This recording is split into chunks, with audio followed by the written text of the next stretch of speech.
Hi, I'm Mike Bird. I'm lecturer in theology at Ridley College in Melbourne, Australia. I'm also co-editor of the New Covenant commentary series with Whitman Stock. I'm Craig Keener. I'm a professor of biblical studies at Asbury Theological Seminary.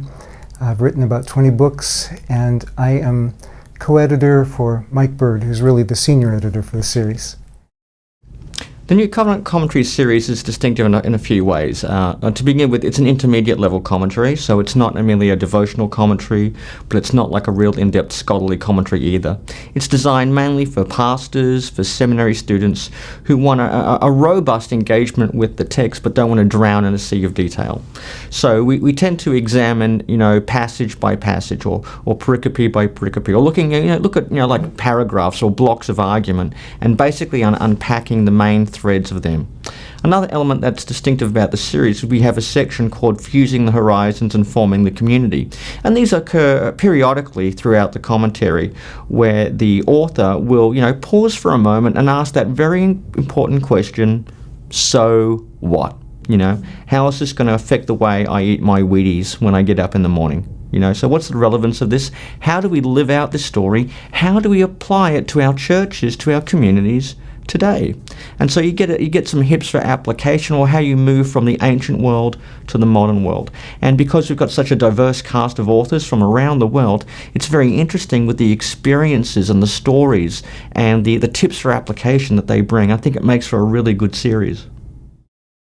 Another important aspect of the series that's distinctive is its international focus. I mean, many commentaries have the phrase international in the name, but sometimes that just means like, Europe and North America or something like that.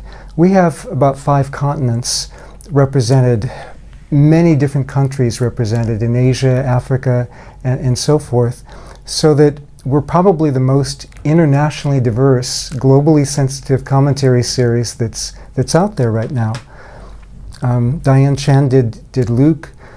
We have Korean authors who did Acts, and an African author who did 2 Peter, and so forth.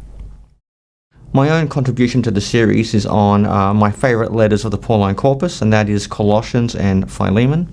And it's great. I get to work through the whole letter, going unit by unit, tracing the very patterns of argument.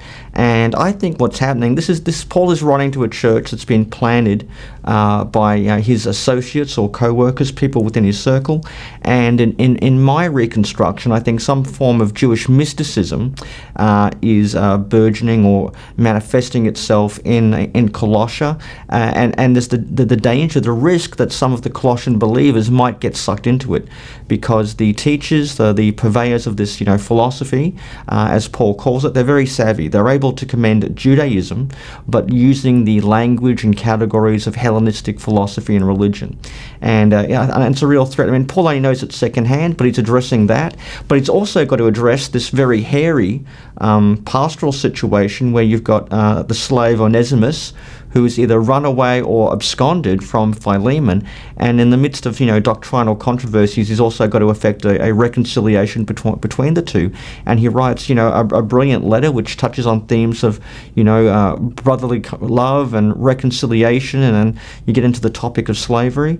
And I really enjoyed looking at that, and I thought it was a really fun commentary to write. And it's one of the books I keep going back to, and it's one of the courses I really do enjoy to teach as well. My Romans commentary takes the blocks of material and sees basically how the same themes run throughout Romans and develops Paul's argument. It's not so much a matter of minute grammatical details, although when it's necessary, we do have sections where we can take a closer look at those things. But especially it develops the argument of Romans so the reader can get a sense of the whole. Some of the reviewers have noted especially that many commentaries neglect the last half of Romans, and that my commentary does not do that, but really treats the book as a whole and helps the pastor or whoever's working with the text to be able to trace those themes straight through.